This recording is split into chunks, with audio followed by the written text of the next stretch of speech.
दोस्तों, आज की इस वीडियो में हम लोग बात करने वाले हैं एक एसएमई आईपीओ के बारे में। जैसा कि आपको पता है कि रिजल्ट का जो सीज़न है वो अभी ख़त्म हो चुका है। हम हमारे इस चैनल के ऊपर अभी नए आने वाले एसएमई आईपीओ जो कि एनएसई साथ ही बीएसई के ऊपर लिस्ट होंगे, ऐसे आईपीओ को जो है हम कवर करेंगे और साथ ही जो पोटेंशियल आईपीओ होते हैं उसी आईपीओ को हम कवर करने वाले हैं। मतलब एकदम छोटी कंपनीज़ या फिर जिनमें ज़्यादा ग्रोथ का पोटेंशियल नहीं है, ऐसी कंपनीज़ को हम ये अपने चैनल के ऊपर कवर नहीं करेंगे। सबसे पहले जैसा कि मैं आपको बता दूँ, ये जो वीडियो है वो आईपीओ से रिलेटेड है और आईपीओ भी कैसा दोस्तों, तो ये एसएमई टाइप का जो है आईपीओ हमें देखने को मिल रहा है। यानी कि एनएसई साथ ही बीएसई के ऊपर जो है ये कंपनी लिस्ट होती हुई हमें नज़र आएगी। दोस्तों, अगर आपको ये वीडियो अच्छी लगे या फिर आप मुझे सजेस्ट कर सकते हो क्या मैंने इस प्रकार के जो है वीडियोज़ आपके लिए बनाने चाहिए या फिर नहीं, तो ये भी आप कमेंट्स में ज़रूर बताना। चलिए बढ़ते हैं हमारे कंपनी की तरफ और ऑल जो डिटेल्स है कंपनी की, वो हम इस वीडियो में लेने वाले हैं। यानी कि कंपनी कंपनी के पार्टनर्स कौन से है, कंपनी किनके साथ में पार्टनरशिप करती है, किनको अपने प्रोडक्ट जो है सेल करती है, कौन सी जो ऐसी रेप्यूटेड कंपनीज है जो इस कंपनी के साथ में डील करती है, इन सभी के बारे में हम इस वीडियो में जानकारी लेंगे दोस्तों। चलिए हमारे इस वीडियो को हम स्टार्ट कर लेते हैं। सबसे पहले तो बहुत सारे लोग कंपनी का जो है नाम ही देखना चाहेंगे, तो मैं वो सबसे पहले आपको दिखा देता हूँ। बाकी की इन्फॉर्मेशन को ज़्यादातर लोगों को मतलब ज़रूरत नहीं होती है, जिनको ज़्यादा ज़रूरत होती है वो वीडियो को आखिर तक देख सकते हो। दोस्तों देखिए, जेम एरोमेटिक्स लिमिटेड करके जो है कंपनी का नाम देखने को मिल जाता है। तो इस कंपनी का आईपीओ के बारे में जो है हम इस वीडियो में डिस्कस करने वाले हैं। जानेंगे कंपनी का पीई क्या चालू है, कंपनी की प्री आईपीओ जो है प्रमोटर की होल्डिंग क्या रहने वाली है, पोस्ट आईपीओ जो है होल्डिंग क्या रहने वाली है, ये सभी हम इस वीडियो में जानने वाले हैं दोस्तों।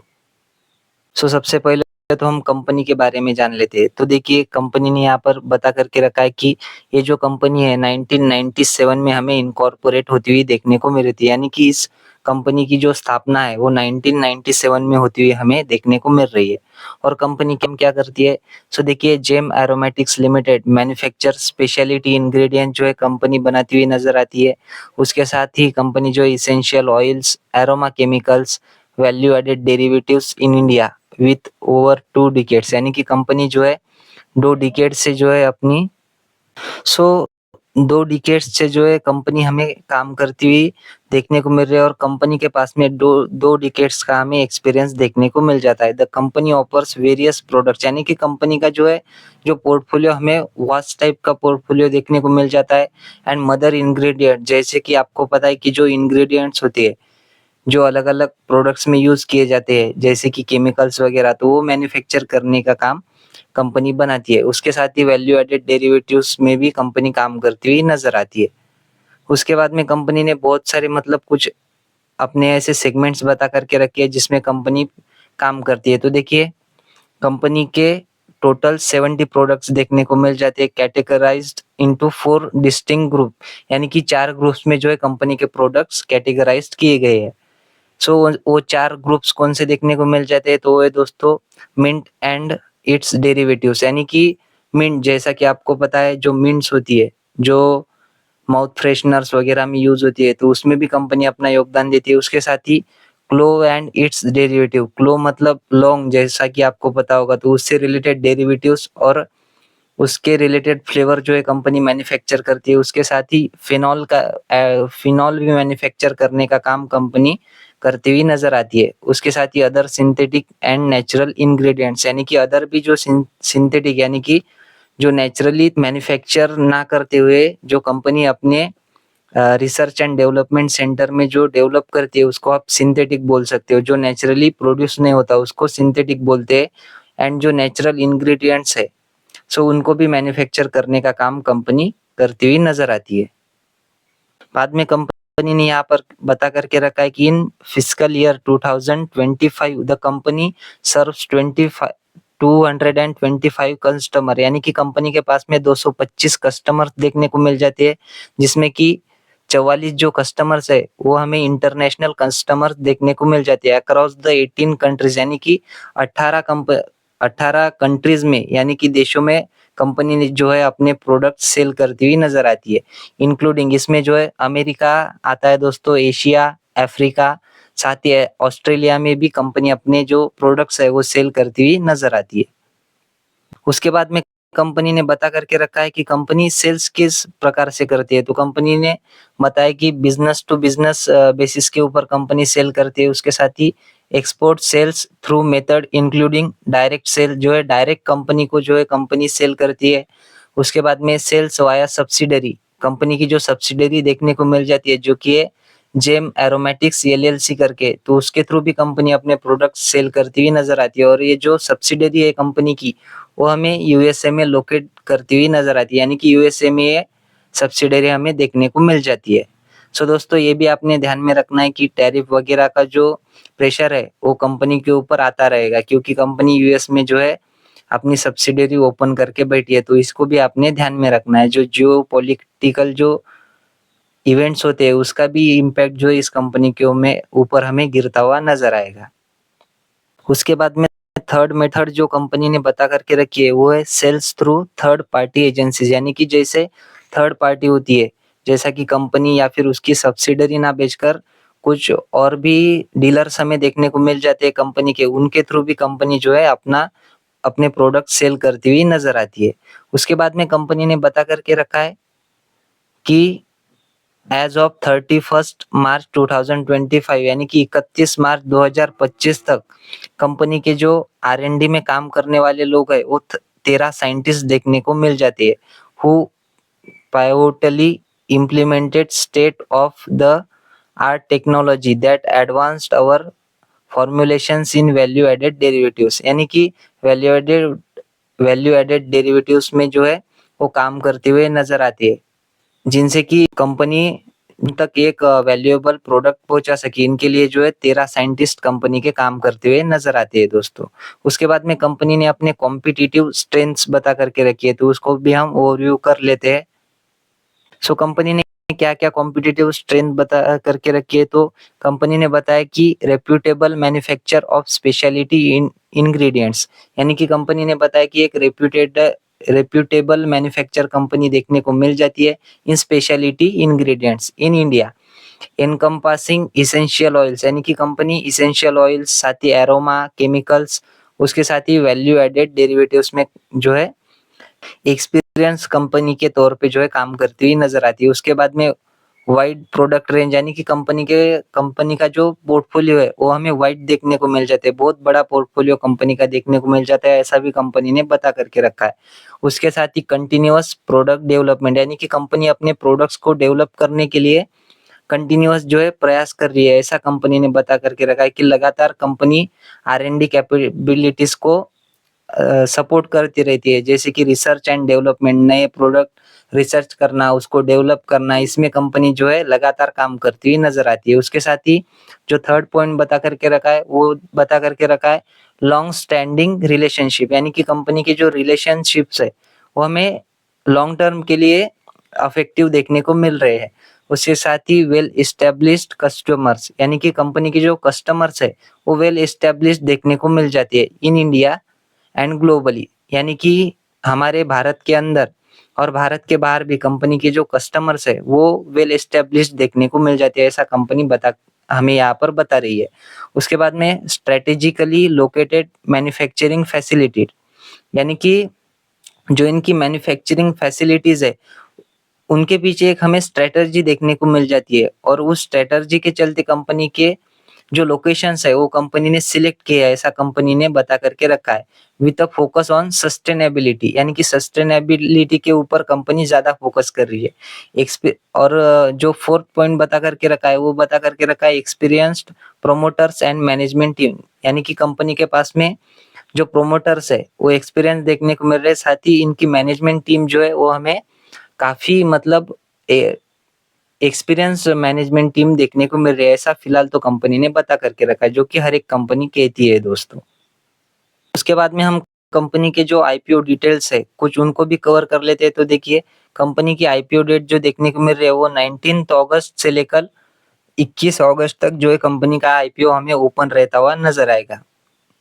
उसके साथ ही अपने आपके जो शेयर मिलेंगे आईपीओ में, उसकी फेस वैल्यू 2 रुपीस पर शेयर रहने वाली है। यानी कि जो फेस वैल्यू होती है शेयर की, वो 2 पर शेयर रहने वाली है। उसके बाद में जो प्राइस बैंड है, जिसको कि हम शेयर के प्राइस बोलते हैं, वो 309 से लेकर 325 तक जो है एक शेयर की प्राइस रहने वाली है। लॉट साइज जो है 46 शेयर का, यानी कि 46 शेयर का जो है लॉट साइज रहने वाला है। अगर आपको एक लॉट लग जाता है तो आपको जो इस कंपनी के 46 शेयर्स मिलने वाले हैं। उसके साथ ही कंपनी ने टोटल इश्यू साइज कितना है ये भी बता करके रखा है।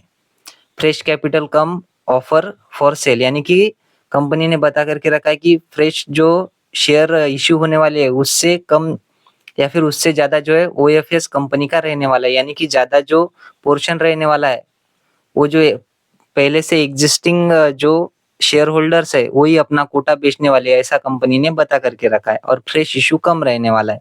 टोटल इशू साइज जो देखने को मिल रही है वो लगभग है 1,38,84,615 शेयर की, यानी कि 451.25 करोड़ की जो है कंपनी की इशू साइज रहने वाली है।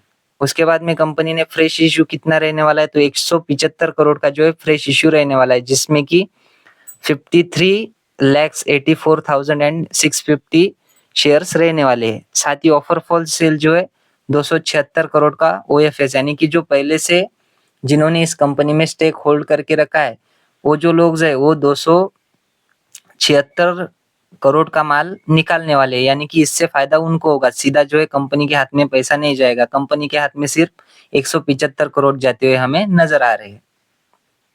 उसके बाद कंपनी ने बता करके रखा है कि बुक बिल्डिंग इशू टाइप जो है बुक बिल्डिंग आईपीओ देखने को मिलने वाला है। एनएससी बीएससी के ऊपर जो है कंपनी लिस्ट होती हुई नजर आ रही है। इसके बाद में शेयर होल्डिंग प्री इशू, यानी कि आईपीओ से पहले कंपनी के पास में 4,68,52,523 शेयर देखने को मिल रहे हैं। आईपीओ के बाद में जो है कंपनी के पास में 5,22,37,138 शेयर देखने को मिल जाएंगे, ऐसा कंपनी ने यहाँ पर बता करके रखा है। उसके बाद में कंपनी ने जो है अपने आईपीओ से रिलेटेड कुछ टेंटेटिव शेड्यूल दिया हुआ है, यानी कि ये कंफर्म नहीं है दोस्तों, सिर्फ टेंटेटिव कहा गया है, इसमें हो सकता है इतनी तारीख तक। तो देखिए आईपीओ की जो ओपन डेट है वो तो फिक्स होती है, वो 19 अगस्त को हमें खुलते हुए देखने को मिल जाएगा आईपीओ। साथ ही 21 अगस्त को जो है आईपीओ क्लोज होता हुआ देखने को मिलेगा। टेंटेटिव जो अलॉटमेंट है वो 22 तारीख तक हो जाएगी। उसके बाद में इनिशिएशन ऑफ रिफंड, यानी कि जिनको आईपीओ नहीं लगा है उनके जो पैसे है वो 25 तारीख तक जो है रिफंड किए जाएंगे, यानी कि आपके अकाउंट में वापस आ जाएंगे। Credit of shares in demat, यानी कि 25 तारीख को ही कंपनी ने बता करके रखा है कि आपके अकाउंट में जो शेयर्स है इस कंपनी के डीमैट अकाउंट में आपको विजिबल हो जाएंगे। उसके साथ ही जो है 26 तारीख कंपनी ने जो है टेंटेटिव लिस्टिंग डेट करके बता करके रखी है। और बाद में कंपनी ने cut off time for UPI mandate confirmation, तो 20 तारीख को 5 बजे से पहले आपको आईपीओ के लिए अप्लाई करना होगा, तभी आपको जो है आप इस मतलब आईपीओ में सहभागी हो सकते हैं। उसके बाद में कंपनी ने बता करके रखा है कि क्यूआईबी के लिए 50%, यानी कि 50% से कम ही कोटा रहने वाला है, या फिर 50% तक। रिटेल शेयर्स ऑफर, यानी कि रिटेल इन्वेस्टर के लिए 35% तक कोटा रहने वाला है। या उसके बाद में एनआईआईएस के लिए 50% का कोटा कंपनी ने रिजर्व करके रखा है। उसके बाद में हमें लॉट साइज क्या देखने को मिलने वाला है। सो देखिए रिटेल इन्वेस्टर्स के लिए एक का लॉट साइज है जिसमें 46 शेयर रहेंगे, जो कि 15,000 तक का जो है लॉट साइज देखने को मिलने वाला है। एक लॉट साइज की कीमत हमें 15,000 तक देखने को मिलने वाली है। रिटेल के लिए जो मैक्सिमम वाले होते हैं, जो कि एक लॉट से ज्यादा लॉट लेते हैं, उनके लिए 13 का जो है ये 13 लॉट्स रखे गए हैं, जिसमें 598 शेयर्स मिलेंगे आपको, और 19,000 20,000 तक का जो है ये अमाउंट रहने वाला है एक लॉट 13 लॉट का। उसके बाद में स्मॉल एचएनआई के लिए 14 या फिर उसके ऊपर लॉट्स के लिए जो अप्लाई करेगा वो स्मॉल एचएनआई कैटेगरी में आ जाएगा। उसके बाद में स्मॉल एचएनआई का जो मैक्सिमम है वो 66 तक रहेगा, यानी कि 14 से लेकर 66 तक जो भी अप्लाई करेगा लॉट्स के लिए वो स्मॉल एचएनआई में आ जाएगा। उसके बाद में बिग एचएनआई रहती है जो कि 66 के ऊपर, यानी कि 67 से शुरू होगी अप टू अनलिमिटेड यानी कि कितने भी लॉट्स के लिए आप अप्लाई कर सकते हो, जिसकी अमाउंट रहेगी 10 लाख के आसपास, यानी कि 10 लाख के जो शेयर्स के लिए अप्लाई करेगा वो बिग एचएनआई में आता हुआ हमें नजर आएगा, या फिर उससे ज्यादा की जो बीट करेगा वो बिग एचएनआई में आ जाएगा। सो ऐसा कंफर्म नहीं होता है दोस्तों कि बिग एचएनआई में अगर आप अप्लाई करते हो तो आपको कभी कभी एक भी लॉट मिलने के चांसेस रहते हैं, यानी कि कभी क्या होता है, जो आईपीओ होता है वो फुल्ली सब्सक्राइब हो जाता है, इस वजह से जो है कंपनी इतने जो लॉट्स है वो आपको दे नहीं सकती है। उसके बाद में कंपनी की आईपीओ के पहले की जो शेयर होल्डिंग है वो 75% की देखने को मिल रही है, यानी कि 25% जो शेयर होल्डिंग है वो पहले ही इंस्टीट्यूशंस होते हैं उनके पास में देखने को मिल रही है। और आईपीओ कंप्लीट हो जाने के बाद में, कंपनी लिस्ट हो जाने के बाद में प्रोमोटर्स के पास में हमें सिर्फ 55% का ही हिस्सा देखने को मिलेगा, यानी कि जो प्रोमोटर्स है उनकी जो होल्डिंग है तो आईपीओ के बाद में सिर्फ 55% की रहेगी, ये भी आपने ध्यान में रखना है। उसके बाद कंपनी ने यहाँ पर अपना जो फाइनेंशियल परफॉर्मेंस है वो दिया हुआ है। कंपनी की जो एसेट है वो 31 मार्च 2025 तक 534 करोड़ के देखने को मिल रहे, पिछले साल 368 करोड़ के थे, और 2023 में 295 करोड़ के एसेट देखने को मिल रहे हैं। तो कंपनी के एसेट हमें अच्छे खासे बढ़ते हुए देखने को मिल रहे हैं। साथ ही कंपनी की जो टोटल इनकम है वो भी हमें बढ़ती हुई देखने को मिल रही है। प्रॉफिट आफ्टर टैक्स भी कंपनी का हमें अच्छा खासा ग्रो करता हुआ देखने को मिल रहा है। ईबीआईटीडीए भी हमें मतलब एक डिसेंट टाइप की ग्रोथ हमें ईबीआईटीडीए में देखने को मिल रही है। नेट प्रॉफिट में भी या फिर नेट वर्थ में भी कंपनी अच्छा परफॉर्मेंस दे रही है। रिजर्व एंड सरप्लस भी जो है कंपनी के 182 करोड़ के थे, पिछले साल 224 करोड़ के हो गए, और इस साल जो है 278 करोड़ के कंपनी के रिजर्व एंड सरप्लस देखने को मिल रहे हैं। कंपनी की जो बोरोइंग्स है वो भी हमें बढ़ती हुई देखने को मिल रही है।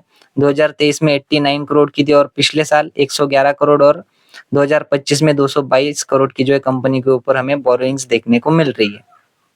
उसके बाद में कुछ की परफॉर्मेंस इंडिकेटर दिए हुए है कंपनी ने, जैसा कि कंपनी का रिटर्न ऑन इक्विटी 18.80% का देखने को मिल रहा है।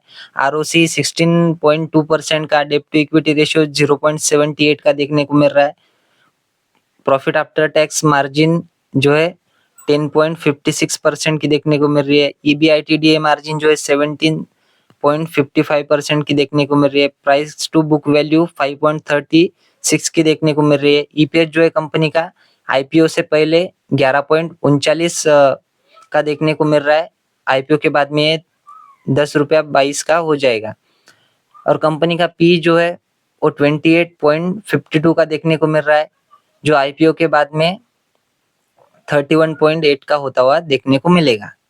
उसके बाद में इतना जो आईपीओ कंपनी ला रही है तो इतने पैसे का कंपनी क्या करने वाली है, तो कंपनी ने यहाँ पर बता करके रखा है कि प्रीपेमेंट एंड और रीपेमेंट इन फुल और इन पार्ट ऑफ ऑल और portion of certain outstanding borrowings, यानी कि जो पहले कंपनी ने कर्जा लिया था तो उसकी परतफेड़ कंपनी करती हुई नजर आएगी।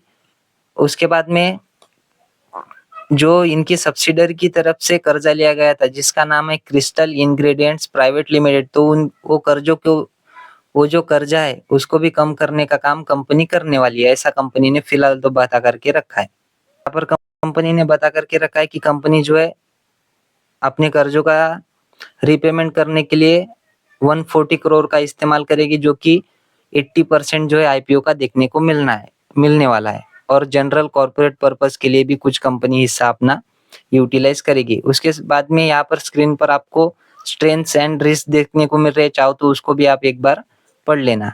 तो रिस्क में क्या बता करके रखा है कंपनी ने, तो कंपनी ने ये बता करके रखा है कि high dependence on few major customer, यानी कि कंपनी कुछ मतलब फ्यू कस्टमर्स के ऊपर डिपेंड रहती हुई देखने को मिल रही है, स्पेशली डोटेरा, यानी कि डोटेरा करके जो कंपनी है, जो कंपनी की कस्टमर देखने को मिल जाती है, तो ज्यादा कंपनी इसी कंपनी के ऊपर निर्भर देखने को मिल रही है, ऐसा बता करके रखा है। Dependence on mint and mint derivatives, यानी कि जो मिंट और उससे रिलेटेड जो डेरिवेटिव्स है उससे कंपनी का ज्यादा रेवेन्यू हमें आता हुआ देखने को मिल रहा है, तो उसका पोर्शन 73% का देखने को मिल रहा है इन रेवेन्यू फाइनेंशियल ईयर 2025, यानी कि 2024 के रेवेन्यू में जो मिंट का पोर्शन है वो 73% तक का रेवेन्यू में देखने को मिल रहा है, ऐसा कंपनी ने बता करके रखा है। उसके साथ ही किसी भी कंपनी के जो पार्टनर्स होते हैं या फिर उनकी पार्टनरशिप्स होती है वो ज़्यादा हमारे लिए मैटर करती है दोस्तों। तो कंपनी के पार्टनर्स कौन से हैं वो भी हम देखेंगे। तो देखिए सबसे पहले डोटेरा करके जो कंपनी देखने को मिल जाती है, ये जो है थेरेप्यूटिक प्रोडक्ट्स में काम करती हुई नज़र आती है। तो ये कंपनी की पार्टनर देखने को मिल जाती है या फिर कस्टमर देखने को मिल जाती है, ऐसा भी आप बोल सकते हो। उसके साथ ही जो कोलगेट पाल्मोलिव करके आ जाती है या फिर कोलगेट इंडिया जिसको कि आप जानते ही होंगे, तो ये भी कंपनी के कस्टमर देखने को मिल जाती है। उसके बाद में इस कंपनी को तो कोई इंट्रोडक्शन की ज़रूरत नहीं है। पतंजलि फूड्स करके जो कंपनी है मार्केट में लिस्टेड भी है, तो ये भी कंपनी इस कंपनी की कस्टमर देखने को मिल जाती है। उसके बाद में डाबर इंडिया भी इस कंपनी की कस्टमर हमें देखने को मिल जाती है, जो कि वेल नोन कंपनी है एफएमसीजी सेक्टर की। सो दोस्तों ये थी आईपीओ से रिलेटेड कंप्लीट इन्फॉर्मेशन। वीडियो आपको अच्छी लगी हो तो वीडियो को लाइक और चैनल को सब्सक्राइब भी कर देना और कमेंट्स में ज़रूर बताना कि इस टाइप की वीडियो मैंने बनानी चाहिए या फिर नहीं। सो आपके मतलब इंटरेस्ट वाइज जो है मैं वीडियो बनाने का ट्राई करूँगा। सो आशा करता हूँ वीडियो आपको अच्छी लगी होगी। अगर अच्छी लगी हो और इन्फॉर्मेटिव लगी हो तो हमारे वीडियो को लाइक और चैनल को सब्सक्राइब भी कर देना। मिलते हैं नेक्स्ट वीडियो में, तब तक के लिए धन्यवाद। Bye bye.